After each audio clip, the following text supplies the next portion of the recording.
Yo, let's fucking go. I know a lot of people go, hey, we shouldn't curse in the first 15 minutes because of blah, blah, blah, blah, blah. Fuck that shit, bro. It's been 2 weeks. The words right out of my mouth. I've been gone. Shout out to my show bros being patient for me while I'm gallivanting around England. And so shout out to y'all. Hi, everybody. Welcome back to your favorite wrestling podcast. This is episode 23. I am here with two of my show bros, Devin the Dude, BFlem. How's it going? We're living. It's exciting times. Hey, it is. Hey, happy to be here. We're a month away from the big one, man. Happy to be here. On the road to Wrestlemania. You said it. And I figure there's no better way to get caught back up than to, I guess, talk about, the matches that I feel are the most interesting, because we were talking before we went live. There's the whole Damian Priest McIntyre part of it. I only really care about the McIntyre part of it. So, and even the Braun Breaker versus whoever he's wrestling against. I know Penta, he's hot. He's doing his thing. Hot take, I'm actually kind of over him already. And then we got where I want to start this pod, talking about some beautiful black women. Jade, Naomi. Oh man, I'm gonna first shout out to, you can definitely tell the money is coming. The Netflix deals, all the selling out all these stadiums, the world tours, the money's coming, because just all in all, the women's gear, their makeup, their hair, all of that shit looks so much better. You could definitely tell that before it, maybe they had to hire their own people or they had to do it themselves. Now it's just everybody always looks amazing. The hair always looks great, face beat, all those things. And so I appreciate that. Naomi coming out with that curly hair she did that did some things to me. Obviously she's very much taken. Shout out to a legend for that. But woo! Jade. So I watched some wrestling with my buddy in England. He hasn't watched it since he was a kid, and he was away, and Jade was about to come on, and I was like, bro, you need to see Jade's entrance. She legitimately, it's revolutionary. And so she steps up, and just the moment you saw the silhouette, he was just like, holy fuck, is she like a Marvel superhero or something? I was like, basically. Yes. Right, she is. And she goddamn right she is. Yeah, and then they hit the light, and she's just glistening, and just muscles everywhere. He lost his mind. And this is a white English dude, and he was just like, wow, is she good? And I was like, does it matter? And wow. I guess we chatted right after the whole Jade came out, ruined the Elimination Chamber for Naomi. They kind of took their time with the story and everything. We thought Bianca might have been with Naomi with all of this, and they kind of even played into that with her being like, hey, I don't want to get into drama, yada yada. But Naomi went, it was me. And I did it. I did it. Yeah. I did it for Bianca. And Bianca, being a shitty friend, was like, you selfish. And then Naomi called Bianca names, called her out, went at her. I love this storyline so far. I am locked in. It was brilliant. I don't know if Jade was Jade injured and that's why they wrote her off, or okay. She was injured. But it definitely helped her, and it gave her some time to build her character, get better at promos, possibly lock in some wrestling moves. I'm very interested in seeing this version of Jade, because a lot of the problem was when she came to WWE, she's so raw. She still needs to figure out some things. And you could kind of see it when she was being the tag team partner. She'd kind of come in and just hit her like 5 or 6 moves. And those even were a little sketch at times. She seems to be flowing a lot better. She seems to be much more comfortable. She did a promo. That was fantastic. BFlem, we'll start with you. I guess what has stuck out to you the most about this feud, the storyline that has been coming? For me, it's absolutely the storytelling in terms of how Bianca's not going to be a part of it for a little bit now that she's in the title picture, but her Bianca and Naomi, that promo was one of the best promos of the year, where it felt raw, it felt real, and you felt it in your soul. Like it was like it was tearing your heart out, because it was like, oh, these two strong, beautiful black women. It was raw emotion. And Jade coming back, I feel like Naomi's gonna really come into herself. I feel like she's really gonna get a big push as a heel here, and it's well deserved, because she was doing great work as a face as it was. But if you remember all way back when she was with the Funkadelics, being bad and Team Bad, and she was a great heel too. So I'm excited to see that part of her back. I also want to point out that as long as this is a WrestleMania matchup, this would be the first women's single match that is a non-title match at WrestleMania, which is huge. And I'm very glad that it's also 2 black women, and it is Naomi and Jade. Naomi especially deserves this. Indeed. See, Triple H ain't a racist, y'all. He's racist. That is the jury's still out. No, indeed. But no, I'm really excited about it, honestly. It really gives both of them an opportunity, both Naomi and Jade, to kind of come into their own on this. Naomi's obviously such a veteran in the game. And I even still, like, once she left and came back, like, she's been just kind of under Bianca's umbrella in a sense, and say in the same as Jade. So it's kind of giving them both that opportunity to kind of break away from that umbrella and establish themselves both as superstars. And like I said, Naomi is a veteran, so it's good that she gets to work with somebody so, quote unquote, new as Jade, to really help her develop in that sense. They both bring so much to the table in their own way. So it's going to be a lot of fun to see how they both, work under each other together and really truly what becomes of it. I'm really excited. I'm looking forward to it. Yeah, and like you said, Naomi hasn't been a bad guy in this sense. Like I said, since like Team Bad, like with her, Sasha Banks, and Tamina, so that was such a long time ago. So yeah, to her to kind of to see all, just to even just go further, to see all these characters kind of step into this heel era that they haven't been either before or in such a long time. I'm very happy to see it, and it's given them more more personality, more character overall. So looking forward to seeing them both. Looking forward to seeing what comes of it.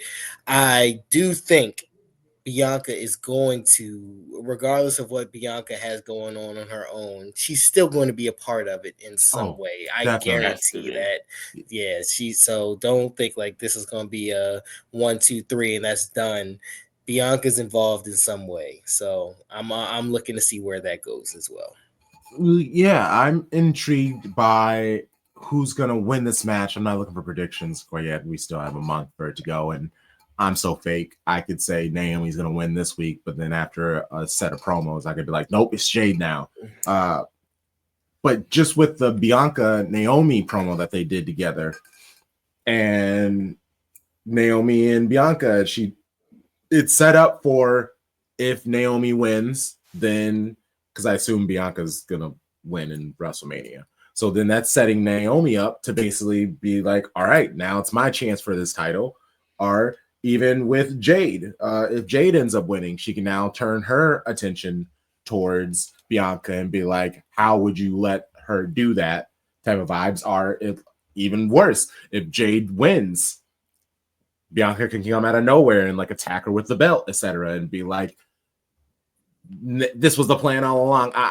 Yeah. So like it's very fun where it can go long-term storytelling, especially with Bianca and Jade. They're going to be around, in theory, they'll be around for a long time. I mean, even Naomi, like her style is just so fun, and I think she could be around for a long time too. So this is kind of a battle where they can represent and do their thing in the WWE for a long time. Triple H not being racist, that's kind of in the air. And that hurts me because at first when people were like, I don't know. And I was on the people, I was like, what, Triple H? No, but I don't know. Especially the things that he did in Black History Month and even on like NXT is just like, I don't know. Me and bro. Jade, that was during Black History Month. Like, women's history, women's empowerment month. We got all this going on. I don't see color, I just see green. Like, I don't know, bro. I don't know. We're gonna see at the end of WrestleMania, where his standings are. So. Oh my gosh. And like y'all said, it's exciting to see Naomi as a heel because she's been kind of forced into that glow area, trying to be positive, all of that stuff. And obviously Triple H prefers heels. He loves heels. He kind of gives them the bigger and better pushes.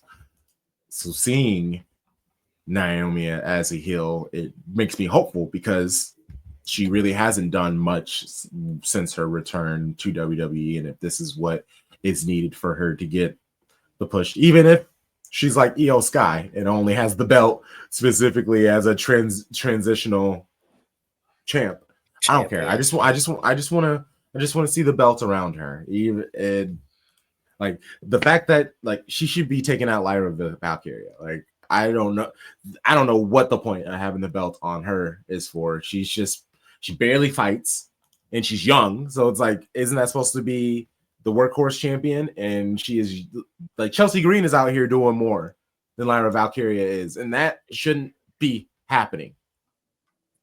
I know this isn't on the docket. I don't know why I shot at Lyra. I think that's just poor booking. I don't think it's Lyra's fault, to be honest. I just don't think they're booking Raw to the best that they can. And I say this because before we even got to Raw on Netflix, they were like, oh yeah, we won't have timing constraints. We won't have the pressure of a big network. So we can do whatever we want to do on Raw. And I feel like every Raw since that very first one, they've cut it at 2.5 hours. 2.5 hours. Some timing issues. Like you could have another half hour of content where you build up the mid-card for the women so that you have Lyra wrestling matches. You have people under Lyra trying to get to Lyra. And I feel like she's kind of stuck in the cycle of, oh, okay, so there's Dakota Kai and there is Ivy Nile, and that's all you got. So they just need to do better with like not feeling so restricted to what they want, what they feel like they should be doing, and like just full send it, do what they want to do, and like don't care about time. You're on Netflix. That's the blessing. That's part of the reason why you went to Netflix, is that you can do whatever you want. You don't have the pressure of big TV networks. You have a little bit more freedom there. And that's what you thought. Devin, you also tell me why I'm wrong about Lyra Valkyria while we're at it. Look, I'm not going to sit here and advocate for Lyra Valkyria, but I will say she has had multiple matches in the past few weeks. She did face Raquel Rodriguez this Monday. She did face Ivy Nile the week before that. So she's had matches. Is she exciting? No. I definitely don't think. I think there could be somebody better, but who? Who would be? I do appreciate that she is a working champion. She does get matches, to be fair to in her defense, but I don't know. It's just it's kind of one of those things. She just kind of burst on the scene for NXT, and all of a sudden she's the Intercontinental Women's Champion, and I'm just I'm willing to see somebody take that spot, but who? You know, who's better equipped for that spot, honestly? Nobody right now. I mean, if you're either not in the heavyweight, you know, if you're not playing for the women's championship right now, then I mean, she's kind of facing all the mid cards as is. So it is what it is with her. You know, until somebody better comes around. I They don't think fuck around and give it to Bailey. I think the biggest thing she needs is a feud, because like she's wrestled. We've seen her in-ring ability. She's good in the ring. We haven't seen what made her, like, what got her into here from NXT, which I really think was that last feud with Roxanne and Tatum Paxley. That was a pretty good feud, and I feel like she just hasn't had the opportunity to like butt heads with someone. Like, you've had some temporary things with Ivy Nile. That's really been it. So I feel like they just need to find that villain for her story. If they're going to keep her a face, they need to find that villain for her story. That's a good point. And oh my gosh, back to this Naomi Jade situation, because this, I mean, it's a great problem to have. I just really don't want to see Naomi lose and again be. Naomi is in a point in her career where she can lose and it's not going to hurt her too much. Who needs the win at WrestleMania more right now? Jade. 1,000%. Absolutely. Yeah. So, you know, and to go against Naomi, a veteran, she's made herself into this heel. This is a time for Naomi to. She's fine. Like, she can lose this match and her credibility is not going to be shot in any way. It's kind of like Rollins at WrestleMania, right? This man loses every single WrestleMania, but he is still, you know, he's still a revolutionary. He's still a visionary. So, you know, it's just kind of one of those things right now where they brought Jade in to be this top dog in the league, you know, in the federation, in World Wrestling Entertainment, and this is the time to kind of give her that push. So it's good to see Naomi kind of be that first domino. This is absolutely going to build up into Jade versus Bianca at some point. I don't know when. SummerSlam, who knows? SummerSlam, but yeah, that's what I'd assume. Yeah. So, you know, this is, as much as we love Naomi, Trinity, this, we know what it is, dog. Business is business. I am almost on the other side of it. I see the point that Jade definitely needs this more, but I also feel like they had a bunch of opportunities where Naomi could have gone over in the past year where she didn't, where I'm like, I think she needs a little bit of something to have momentum going into as she starts her heel turn. Now that could mean she looks unstoppable for the next month up until WrestleMania, and then she loses at WrestleMania. I would be okay with that. But I feel like if you do that, you also cannot stunt the momentum that you're building with Naomi right now as a heel. Because I feel like, say, like, if we're throwing like a Hail Mary down the field and say Tiffany Stratton beats Charlotte somehow, some way at WrestleMania. I feel like Tiffany versus Naomi would be the next step in that direction for that women's title. And I would I personally would like to see the women's title on Naomi at some point as she is a heel. And I would love to see it. Yeah, and and Naomi and Tiffy, they had their little spat as well. So I mean that's nice. Their little tiff. Yeah. Hey, I see what you did there. Oh man. I mean, let's keep the conversation about the ladies going, even like with Tiffy and Charlotte Flair. We are so used to seeing Charlotte and her dominance. And poor Tiffy got ate alive in that separated one-on-one chat that they had. Like, alive, and that has been a big conversation. Was it purposeful? Was it like a sink or swim situation for Tiffany? And I guess let's start there before we dive deeper into it. That one-on-one with Charlotte, where Tiffy seemed to just kind of stick on one talking point, where Charlotte was just like, hey, A, B, C. I mean, she was kind of going back and forth, but either way, she was still handling business, showing why she is the vets. And Devin, we'll start with you. When did you expect that spat, that promo, to be as one-sided as it ended up being? No, absolutely not. Right. You want to make them both look. You want to make both your champ and your challenger look equally strong. And Charlotte bodied her, dog. That was it. Was you have your bad days, and you understand not everybody's going to be perfect. Not everybody's CM Punk. Not everybody's going to have a perfect 10 on the mic every single night, right? But that was just bad. Like you were expecting a lot better, and it just really fell flat, especially from your champion of all people. It's not a good look. It gives, because look, I'm telling y'all now, Tiffany's going to beat Charlotte at WrestleMania. She's going to do it. All right. But it's a bad look, and it puts a lot of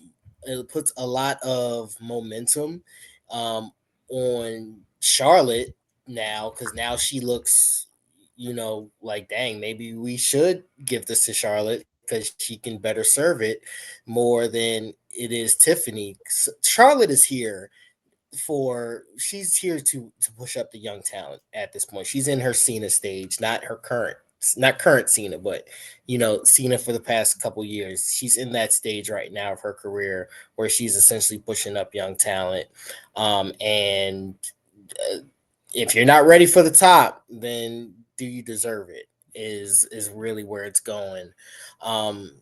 Like I said, Tiffany's going to get the win at WrestleMania. But just that promo was a bad one, and we'll see how she bounces back from it, because it's not looking good right now. Yeah, because even like Bully Ray on Busted Open pointed out how flustered she looked, and there's always rumors and stuff going around, but a lot of WWE officials felt that Tiffany was purposefully put in this bad spot. And it's one of those things, because it can easily be flipped into, yes, even though she's the champ, is she overwhelmed? Is it too much? And then we know what she can do in the ring. And it will be one of those things, once she's in the ring, it's great. The battle of the backflips, all of these other things. Also, I want shout out to whoever Charlotte's plastic surgeon is, because He has a different face every year, my guy. And I feel this is her best face she's ever had, because I really haven't been like the biggest fan of her, but that face is facing. It's like, okay, you're a little babe, the makeup, the hair is doing great. So like, shout out to her surgeon. She was probably out as long as she was. Yeah, her knee was badly done, but also, you gotta let the face fully heal, do its thing. So shout out to that surgeon, for real. Pay that person. It's completely random, Yeah. but who needed to take it's just what I think every single time I see her. I'm just like, it's such a different face, but it's a good face, so that's nice. It's a good face. I mean, okay, it's a different face for every personality, man. Like, she come back and reinvent herself literally every single time. So if I may get us back on track here. I know this was touched on, but I feel like it was a case of Tiffany sticking to the book of what she was supposed to say in the promo, and Charlotte improvising and just having that wit and just being able to retort to anything that Tiffany was saying without having to refer back to the script. And that just shows the experience as we were pointing to, of Charlotte. She's been around. Tiffany, not as long, not as much. I think it is something that she will pick up. What I do want to see it go back to so that Tiffany can regain some ground is the previous week where they were brawling around the entire stadium. Yeah. That's her thing. Yeah. That's her thing. She can absolutely that's when it's Tiffy time right there. When it's time to drop the gloves, that's where she can be at her best. No more talking. You know what that promo reminded me of? And this was, I mean, goodness, I don't remember how long ago now, but this was when Roman was coming up and he was beefing with Cena. And that contract signing? His ass up. Yes. Cena tore his ass up. It's a promo, Roman. If you're going to be champion, you need to learn how to do these things. And you can clearly see all over Roman's face, like he was hot. But Cena was burning his ass up. And I mean, it's that exact kind of thing right now. Like, it's you either, if you want to be the champ, this is what you got to learn how to do. It's not just always in the ring with it. You know, you got to learn how to talk that talk too. That's fair. That's fair. And I mean, then they have a month to figure it out and get it situated. And I agree. Tiffany is going to have to take the power back, and it's going to be by physical attack, no talking. But there's going to have to be a promo in there somewhere. Is it just, do you do one of those pre-recorded promos where they can add a bunch of production value and things like that? Or do they just run back the 1v1 live on a mic and just kind of have Tiffany study like she's back in college and be like, hey, this is what you're going to say. And here's a bunch of different things that you can possibly go to. Because, yeah, it very much felt like she was sticking to a script. You know, you always run over the new person. And you can't keep repeating yourself. Yeah, I hope for the best. And I agree. Tiffany's going to win because that's the swerve that I think Charlotte Flair also needs. She needs to be humbled. She needs to have this loss, which will, I think, make people more interested in her. Even though I think this is the best she has handled being the obvious favorites in a while. I felt like yes. Yeah. So it's good for her. I'm happy to see her thrive because we kind of need it. And we need the Charlotte Flairs. We need the Becky Lynches. We need the Naomis. We need these veteran presences to be at the top doing their thing. Like even Bayley, like it hurts my heart seeing Bayley kind of just like float around doing whatever. Like she's feeling a lot like Mick Foley at the end of his career, where you just kind of had him in random places and he was just kind of there as like a morale. Like, you know, the crowd's going to pop. The crowd's going to be super excited. So let's just put him next to whoever needs a little bit of that juice. And it just kind of seems random at moments. And who's going to be Bayley's Rock and Sock Connect?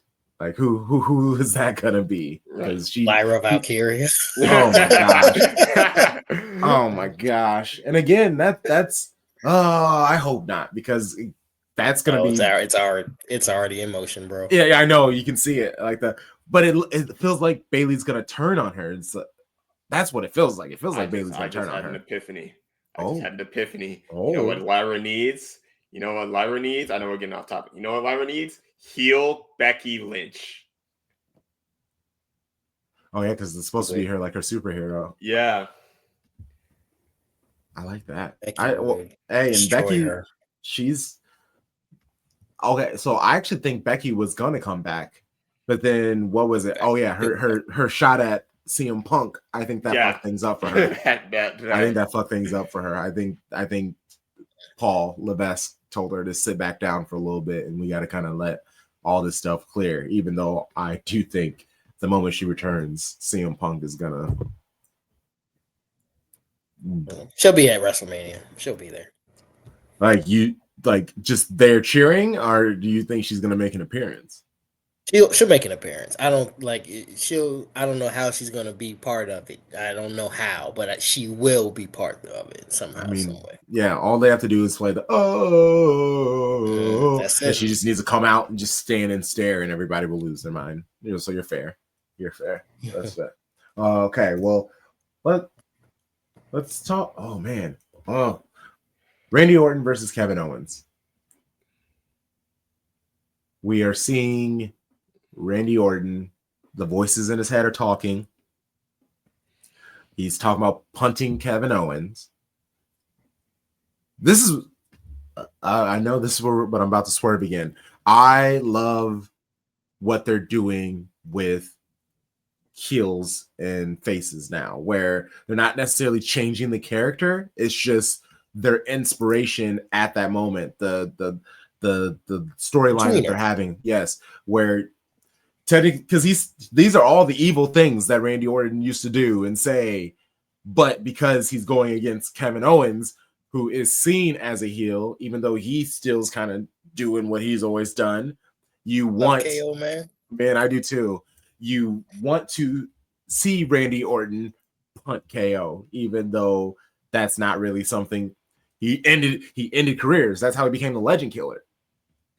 And so I love this. But also I feel like Kevin, again, this is a prediction that can totally change because I'm fake. I can totally see Kevin winning this. He's been low key the best for years now. Like he's just been doing his job, having bangers after bangers, fighting with whoever he has. He deserves everything. But I feel like with all of the names that will be at WrestleMania, this match has a chance to be like to steal the show, but I definitely don't think it's going to get the time and attention that it deserves. Well, we got to think of it, right? We got to think of the long-term storytelling here. Do I think KO wins this match? I do think he does because of everything that's happened with Sami Zayn before this, right? It was Sami Zayn's hesitancy that got him obliterated. And just to backtrack real fast. I know a dead body when I see one. KO was dead when he got Alabama Slam through that ladder. You are not going to tell me different. I don't know what they did to revive that man, but he was dead at that moment. All right. So his Sami Zayn's hesitancy to help KO was what caused all this in the first place, right? And so this is going to give, Randy's coming back because after KO injured him, but now Sami Zayn is going to help his friend, right? So I think KO does win this match because Randy's just too deranged at this point. Randy is he's 09 Randy, he's 09 Randy Orton. He's 09 Randy Orton is back. So this is definitely going to be, I think KO does come out of this with Sami Zayn because Sami doesn't have a match as of right now either. He's not really part of anything. He's kind of laying low until that moment as well. So I think this does bode well for KO to finally, because I can't remember off the top if KO has if at least recently had any decent wins at WrestleMania as of recently. Yeah, he had the 2 years ago the tag title match. Oh yeah, against the Usos. Yeah. That's right. But yeah, I think it's time for him.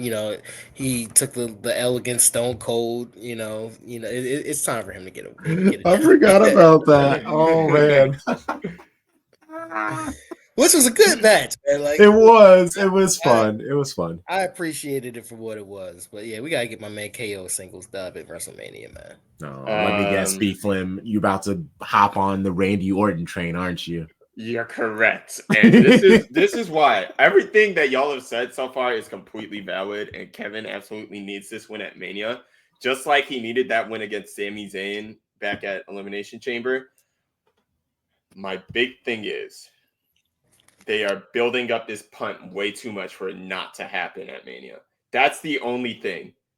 They are building up the punt. Now, here's the thing. I still see a universe where KO wins, but then Randy punts him after the match. But I feel like it's something that has to happen. Well, I don't feel like it's something that has to happen during the match. I feel like it's something that is more likely to happen during the match than as it be it after. Now, that could mean we see something at Backlash where they do like a stipulation match. I think Kevin Owens needs a break from stipulation matches. All he's been doing for the past like 4 PLEs is stipulation matches. So he's 25 Mick Foley, dog. He's 20.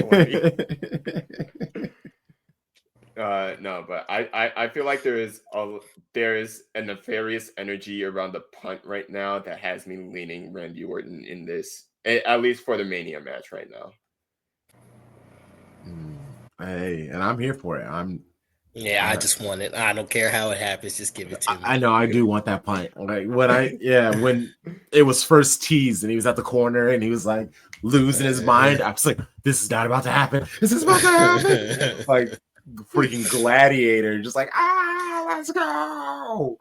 Oh man, I love the way that they've evolved kayfabe, where we all know kayfabe isn't real, but they've mixed the reality in certain ways, like with the Naomi Bianca, where we were talking about at the beginning, how it just felt very real, and they've done, and that's the new version of kayfabe where you can't really tell, like yes, we know it's not real, but also you can't tell me what my heart feels. My heart feels like this is legitimately two friends who are like at ends and don't know where to go, and they're going their own separate ways.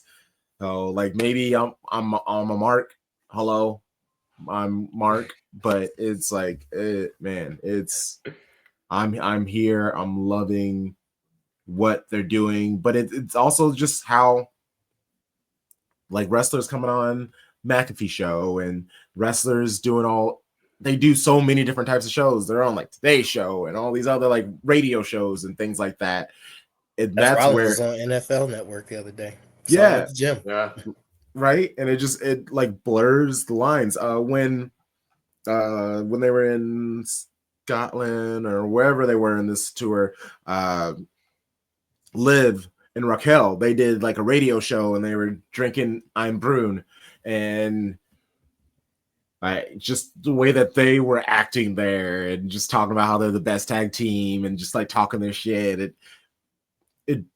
It's a great way of them being in character in a real situation, which makes my brain buy into it even more. So it's nice. They're showing so much of the behind the scenes, but them in character. So it's just weaving things. So I will say good job at WWE there, where I feel like AEW, they were the ones who felt ahead of the game for so long, but I think WWE has kind of made that flip where I think AEW is now starting to kind of feel a little outdated, and they need to kind of figure out a way to refresh how they are viewed or how they help people see their wrestling company. Not to talk about AEW. Great point. Okay, where should we go? Gunter JSL. I'm not gonna lie, this is one of the ones I'm like least interested in. We know, well, I don't want to say we know, but we know Jey Uso is gonna win this. I mean, he literally has to, because if he doesn't, then I feel like Jey Uso he's done. People will always do the yeet, but this is the most serious I've ever taken him. And we're seeing the character development with him, and then him and Jimmy like teaming up. That was great. I didn't know where that was coming. All of a sudden, Jimmy comes out of nowhere, still using Jay's music because they know where the money and the interest is. Actually, I'm gonna put this on you because they haven't done a good enough job in selling this match to me. My show bros, can you please sell me on this match? How can I get interested in them in this feud? Because I'm just not. I'll try to take this as a Jey Uso enjoyer myself.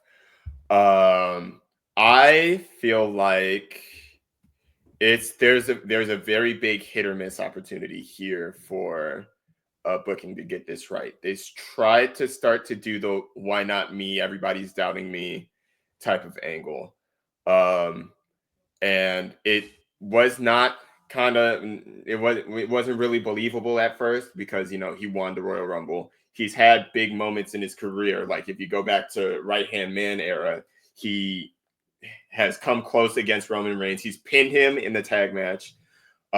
So he has the ability. What I think they are doing now and need to do is exploit where he was fucking up in his spots as of recently.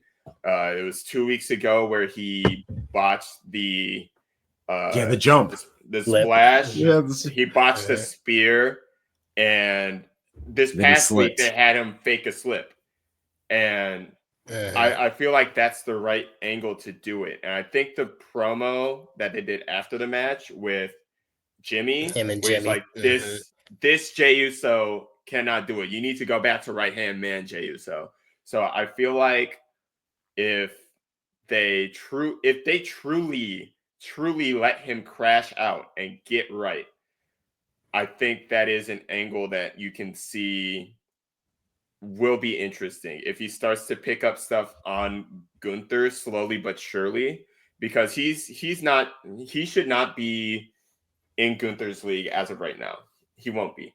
But I feel like if you see him kind of similar to the training arc that Sami Zayn went on last year, if you see him try to kind of like pick up steam, try to fix his game up, and go back to right hand man, I feel like that can be where Jey can finally like get over, at least on the wrestling side of things, because he's already well over with the Mike side of things. Because Jey is already a good storyteller. We know that for sure. He kind of fell off of that side during the match with his brother last year at WrestleMania for sure, because that was like super kick fest. There was. But the build to that was good. Like the story and the promo leading up to the match, like the video package, was elite. Like he's a good storyteller. He'll tell a good story leading up to this match, I think. I feel like he's just got to show that he's fixing up in the ring. I think essentially what they need to do and what they're doing is like the Rey Mysterio angle, right? He's the ultimate underdog against this giant, right? I think, and it's to kind of go back on like his botches. It's funny so and so how like is it part of the story, or did he really do that and then they were just like, hey, let's work with this angle, or like this is what we want you to do, right? Because I think that slip, like the slip that he was about to do at the spear, that was absolutely like part of the story, right? And so I think it was more like the over the ring splash that he may have botched there, like on his I love the man to death, but on his AJ Francis, I know you watch a lot of these, and I know like you're my guy, trust me. But we can all laugh at these. But I think ultimately, like, I like how they're taking it now, adding Jimmy into it. You like, if you had saw the promo, like Jimmy challenged Gunther to a match on Raw next week, slap the taste out of Gunther's mouth. Like that was wild. Yeah. So like like Gunther's going to absolutely beat Jimmy's ass now. Like beat his ass and like bring something out of Jey. So like it's really, I think there's a big opportunity here. They still have a lot of story to tell in 4 weeks. It's good to see Jimmy. It's good to see the Usos, like to have the support. like, yeah, Jay needs this, right? And it's just like, how do we make this look good outside of a mega super kick fest, right? Like, I'll say this, like, the Usos, they got to be like your favorite tag team of all time, right? Like, just them two together, the magic, the chemistry is there. Like, the 1D is, I mean, it's my favorite tag finisher of all time. Like, I gotta say, like, if you want to say the 1D to 3D, like, it's immaculate. It is an immaculate finisher. Every single time it just looks freaking spectacular. But yeah, now it's like really it's giving him his time to kind of shine on his own. Like you said, he has the personality, he has the character, he has the crowd behind him. But now let's try to make it look. And you know what this kind of reminds me of, and RIP, but it's a Bray Wyatt thing, right? Bray has all the features, but when he got into the ring, it was just kind of like, meh, you know, everything else about Bray Wyatt, his character, his personality, his mic work, 10 out of 10. But when he got into a ring, his matches were just kind of right. And so I think it's the same kind of thing with Jay, where they really just kind of need to build up this ultimate heel, ultimate giant versus this ultimate underdog, and really just kind of bring this fire out of Jay. So I'm interested. Is it the match that I'm looking forward to the most? No, but I'm interested. I'm interested. There was a clip going around of Jey Uso in the Raw after show that has just started, and he was telling how it is. He was like, there are people who probably they wrestle better than me. They got 20 moves. They're doing their thing. They're out here, but they ain't got it like me. They ain't as hot as me. And I mean, he's not wrong. He's not wrong. Like, and I feel like he's getting there because my whole thing is he doesn't have kind of like that middle game in his wrestling matches where it's just kind of like super kicks and then a spear or something off the top rope. Yeah. But there's no like build up to his wrestling. And I think that's what he's working on. That's what he's been building. And that's what's really going to help his WrestleMania match with Gunther is kind of finding the in-between. But maybe it'll just be him getting his ass kicked the entire time. And he can do that and then do his super kicks, hit a spear, hit a splash, and pin for the win. But that just doesn't feel like Gunther. Like something crazy is going to have to happen in order for him to beat Gunther. And I don't quite know what it is. It's not going to be a brain buster, I'll tell you what. Oh, he does. He does not have the body for that. Like Gunther is a big dude. Man, okay. I appreciate you guys. It's made me more hopeful for this feud.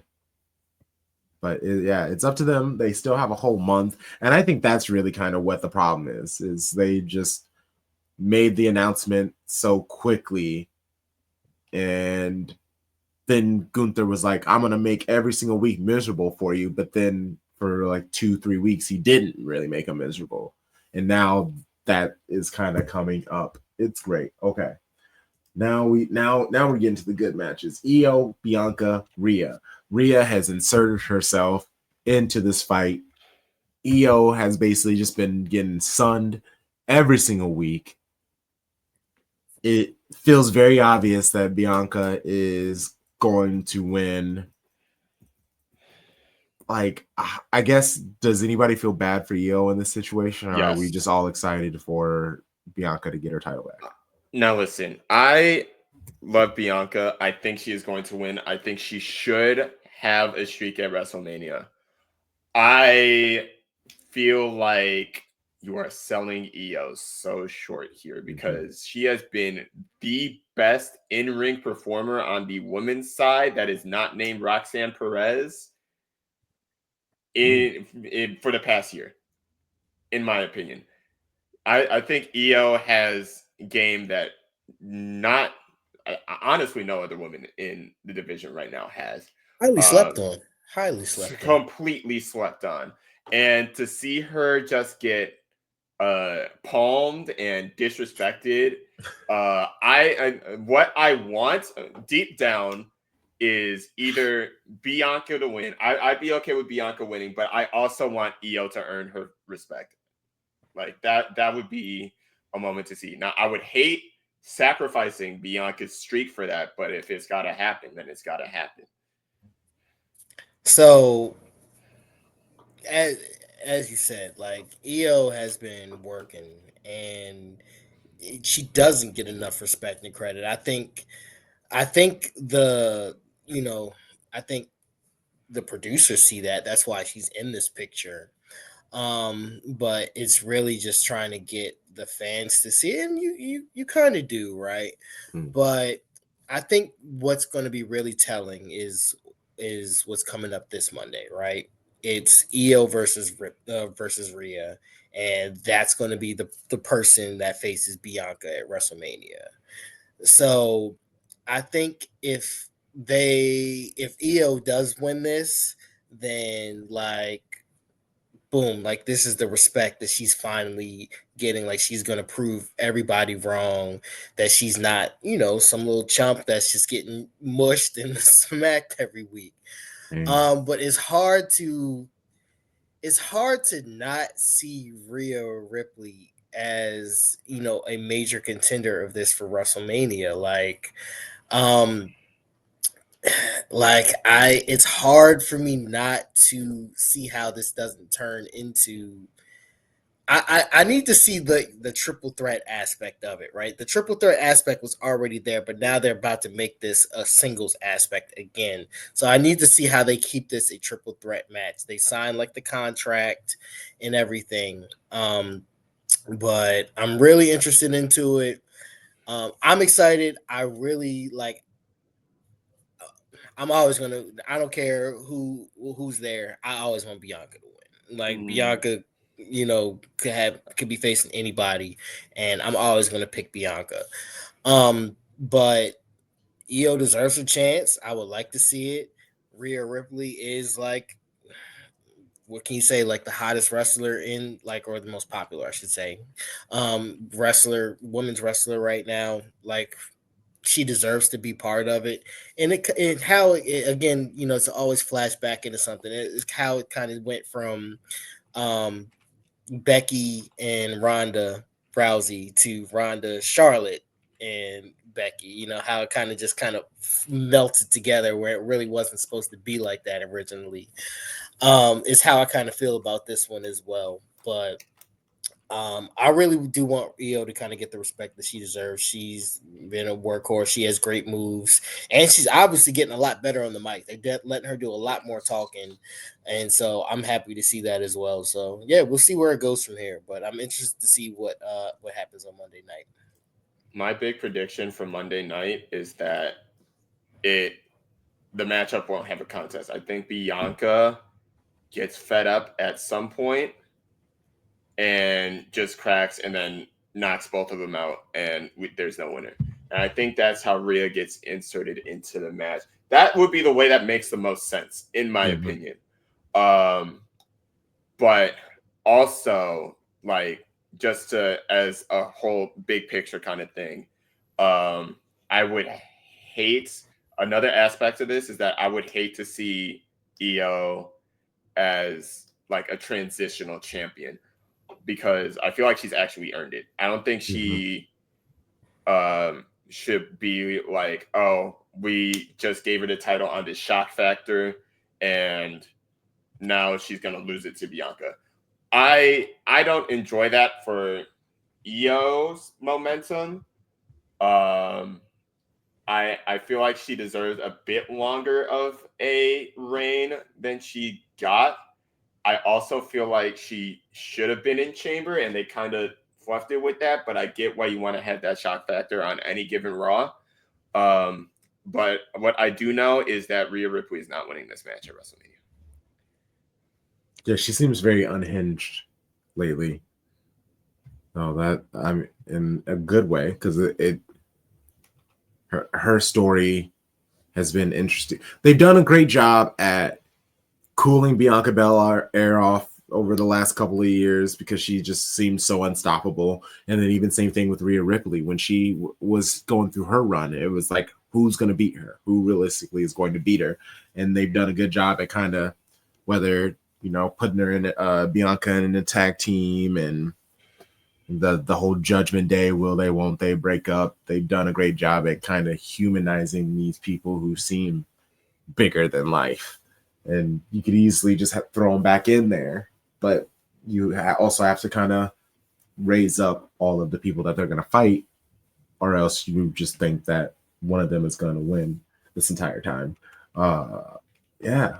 Okay. Hell yeah. Let's keep it moving to CM Punk, Seth Rollins, Roman Reigns. They all just basically hate each other. It's a story of 3 people. They each have their own storyline with each other. So who will prevail with also Paul Heyman, and what will Paul Heyman do?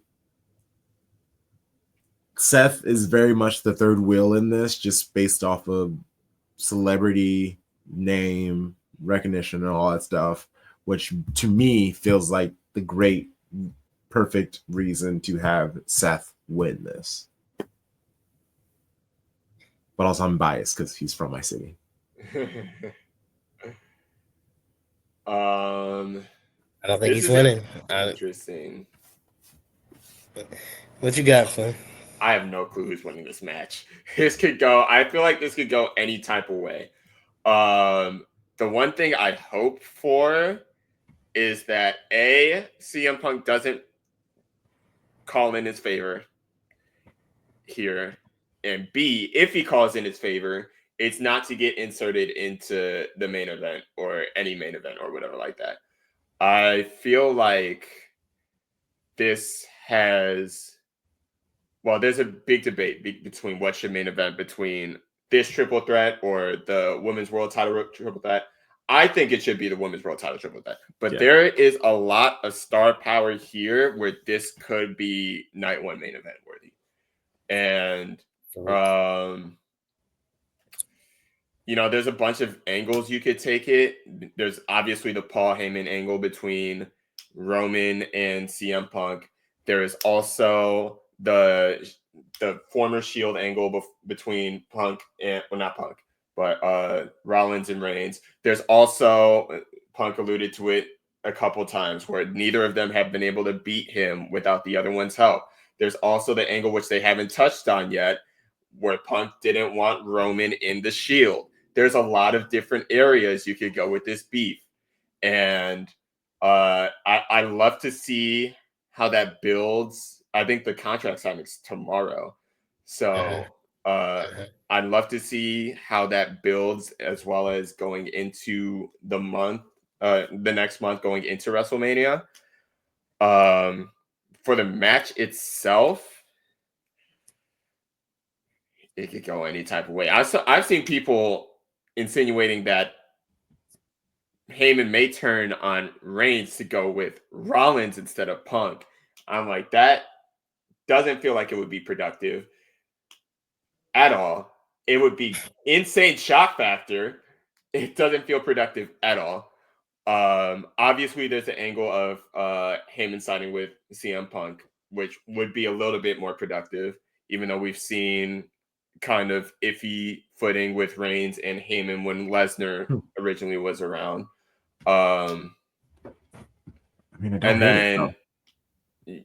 Exactly, I don't hate it at all, because you reunite Punk and Heyman.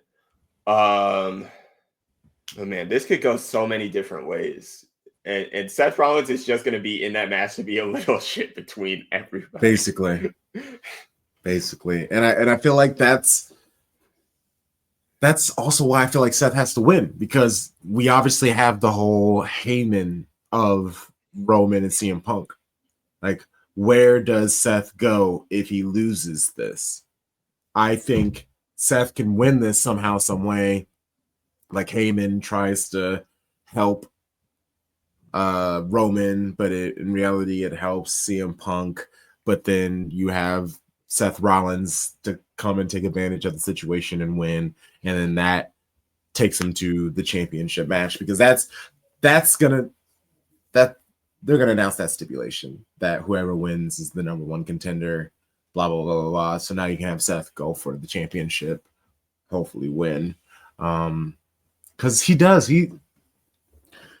just feels like the third wheel in all of this because of just the Paul Heyman of it. CM Punk returning, Roman Reigns is fucking Roman Reigns.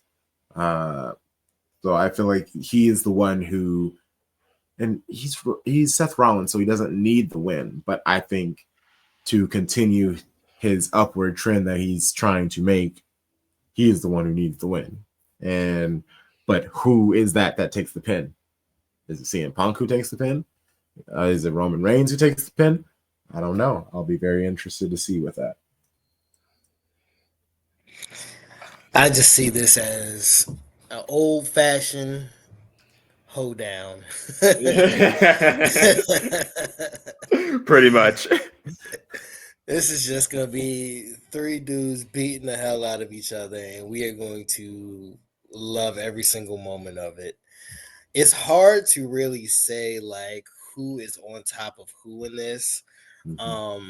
As just we stated, like there's so many webs and just so many ways that this can go, and it's weird. Like I know Crunk, I know you want Seth to win it, just for the bias, the the hometown aspect of it all. I feel like the advantage is in CM Punk's corner right now. He's been the one doing the most kind of talking about it all. We really haven't heard, I mean, as much as we've seen Roman, we haven't heard Roman at all in all of this. CM Punk's doing the most talking. He has the favor. He's acknowledging the favor. So we know he's going to do something about it. Like this is the time to do something about it. He keeps talking about it. And I think like he has the edge in all of this. It's very interesting. And I guess like that's the whole mystery of it. I feel like this is one of those things like they don't even know where this is going to go until like the night of, all right, like before they even all come out, like, all right, this is how this is going to go, and just roll with it. It feels like they're just kind of letting it simmer and build up until it's really time to go, and then we go from there. But right, arguably the three of the hottest stars in the entire league right now, if you want to exclude Cody, who's doing his thing. But outside of that, those are probably going to be the next three in the at the top. So you got to include them. You got to have them all. And it's just going to be an old-fashioned beatdown, and we're going to see where it goes from there. That's really all I got for it. I don't see this ending well for Punk personally. Favor or not, I don't see it ending well for Punk personally. And the reason I say that, because he's made a point twice now to say neither of them have beat him without the other one's help. No matter how much Roman and Seth do not want to acknowledge it here, they will have the other one's help. Because CM Punk is both of their opponents. So I could definitely see an angle where Punk is the one that takes a pin. I don't think they'll necessarily be working together, Rollins and Reigns, because there's too much there. But they still both want to beat Punk's ass, and they still probably will both beat Punk's ass, which hurts me to say because that is also my city brethren. I am biased, but this I do like the Rollins call here, but it's just hard to predict Reigns because he doesn't wrestle. Yes, he doesn't wrestle. He hasn't wrestled since January 6th. So indeed. Or Royal Rumble. That's actually. a sketch. That's okay. I was gonna say that's a sketch day to have your last match be Roman. It's Royal Rumble last time he wrestled. But okay. we will get out of here with this last topic, which plenty to kind of delve into. Cody Rhodes, John Cena. Let's start with the John Cena of it all. I am not going to lie. I'm very much enjoying this bad guy angle that John Cena is doing. It is the fans who have been just leeching off of him and his success. He has tried everything to bring joy to the fans, and it's not enough for them. It's never enough, and he is over it. And you know what? I'm with him. For the first time, really, like ever in his career, I'm like, I like this guy. He's great. He's making sense. I'm liking his promos. I never thought I would be like, yeah, I hope John Cena win. Like, I want him to beat down Cody Rhodes, and I don't care how he does it. I don't care if he actually wins or if The Rock shows up and helps him beat him down. I don't really care. I now want to watch him beat Ric Flair's record and have everyone just boom out the window at the stadium, throwing stuff at him. Like, I want old school like heat. And if he continues doing this, making fun, like I love. He was like, I called out that kid, but you people, you are the ones who turned him into a meme. You are the ones, like the way that he was just like flipping things on people. I was sitting in the airport watching Raw, and I'm just like surrounded by people being like, yeah, John Cena. I love this so much. And I hope that kid is not distraught. Because that kid's if I was in that kid's position when I was that young, I would lose it. I think that night he was, but I'm sure WWE came up to him and were like, here's a fucking belt. Here's tickets to the next like year's worth of PLEs. You're going to be fine.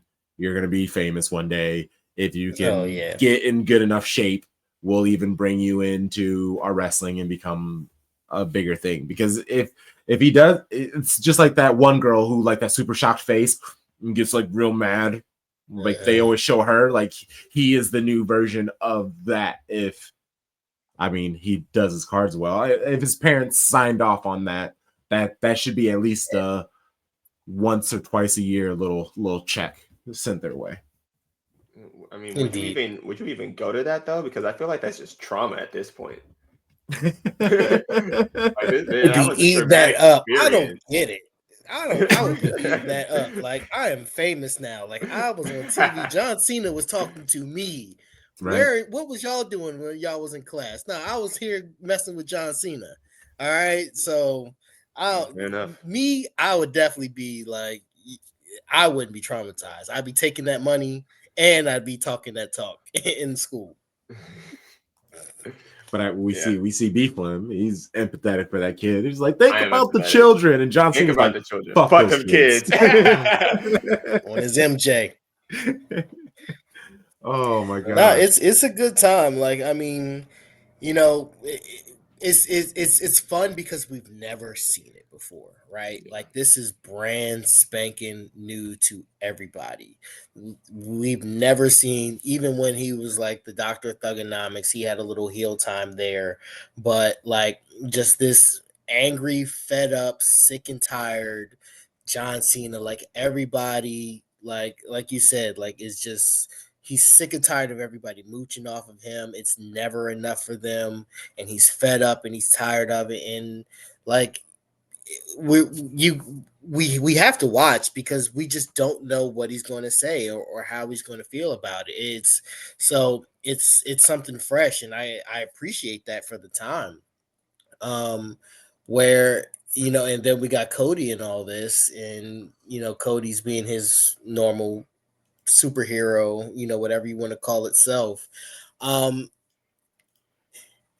John has, I would say he has the crowd, right? And not necessarily in a good way, but like the crowd is still emotionally invested around him, whereas Cody is just being Cody, right? Like Cody's not necessarily doing anything different to this than John is. So I'm enjoying it. I'm gonna see. I want to see where it goes. It's, of course, as we all know, it's not going to be some one-on-one singles match. Obviously, if The Rock is involved in all this, um, I'm very interested to see where it goes. Who else is going to be involved, and just where it goes. But like, it's been a fun build up as of right now because John, again, this is still, as we said before, this is the biggest heel turn since Hulk Hogan was the third man. So just to see where this is going, how this all culminates, and so on and so forth, it's a joyride. Just take it and enjoy it.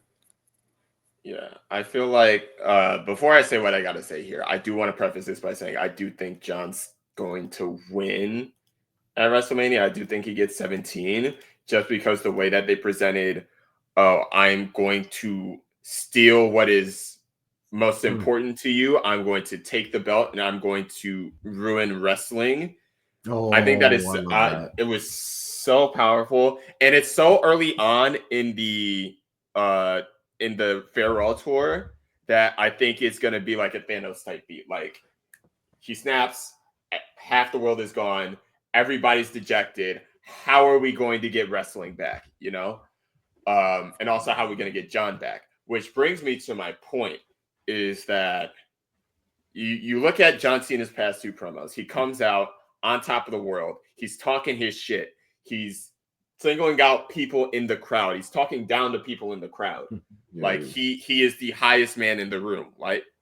And then he says something outlandish like, "Oh, I'm going to steal your belt. What is most important to you, and I'm going to ruin wrestling." Bang! Out comes Cody. His entire vibe switches up. Like his body, he shuts down. His body language is all dejected. His face turns stone. He just listens to what Cody has to say, and then walks out. I feel like there's something there.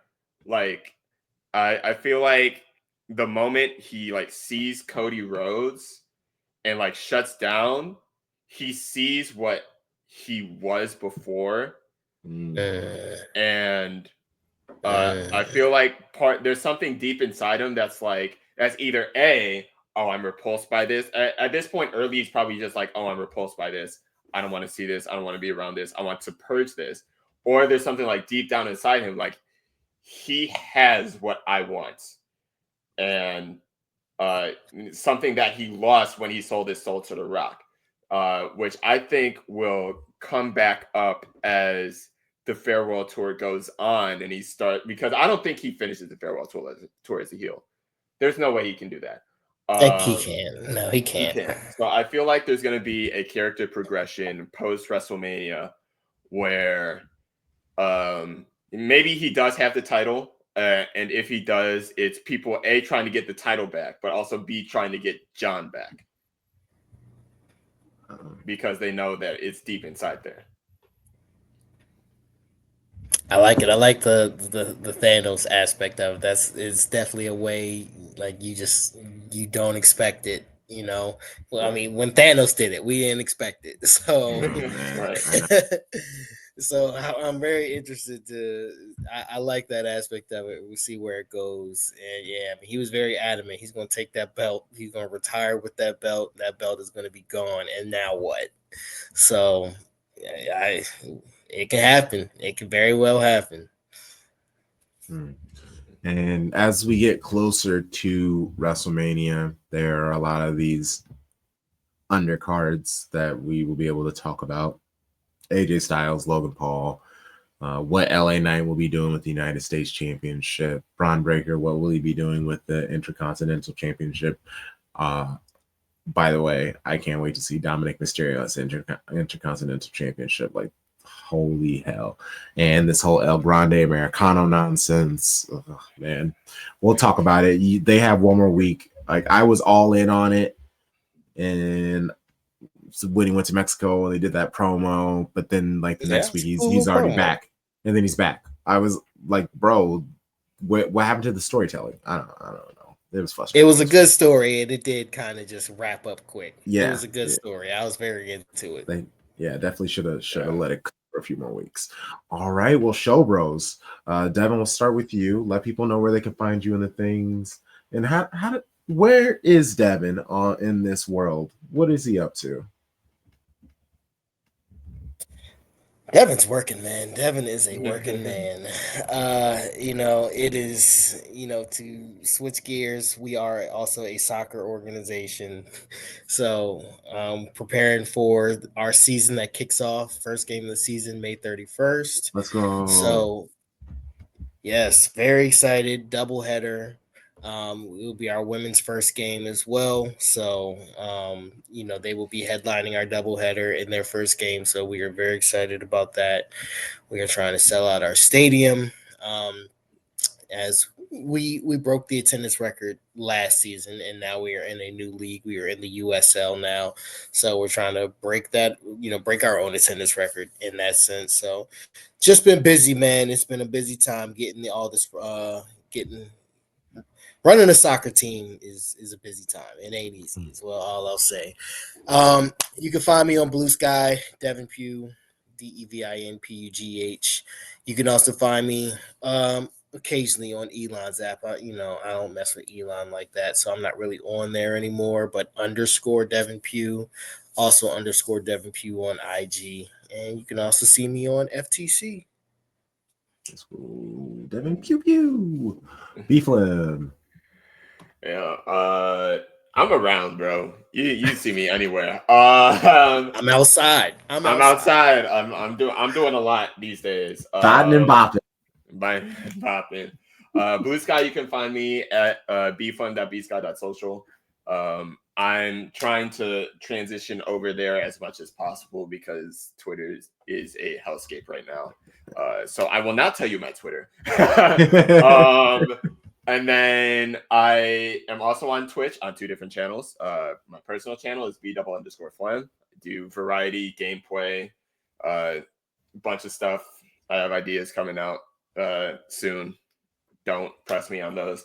And then also within the Shades of Blue network, where I am on the German soccer section, 50+ donor. We're at twitch.tv/50+ donor. We do your German soccer, Bundesliga, Women's Bundesliga, 2 Bundesliga. We do some soccer talk. We also meme a lot. We've heard the comparison that we are the Eric Andre of soccer shows, and now we've been trying to live up to that ever since. So, That's amazing. there. There are worse things. Follow your favorite wrestling podcast. We are only on Blue Sky. Technically, there is an Instagram. I don't use it. So YFW podcast on Blue Sky. Anything else at Shades of Blue and W. That's how you can kind of see all of the things that we offer in the network. Bundesliga, wrestling, Manchester City, WSL, Arsenal. We got you covered somehow, some way. Normally Grego is here to say this, so let me see it. Here at your favorite wrestling podcast, if you can be good, be bad.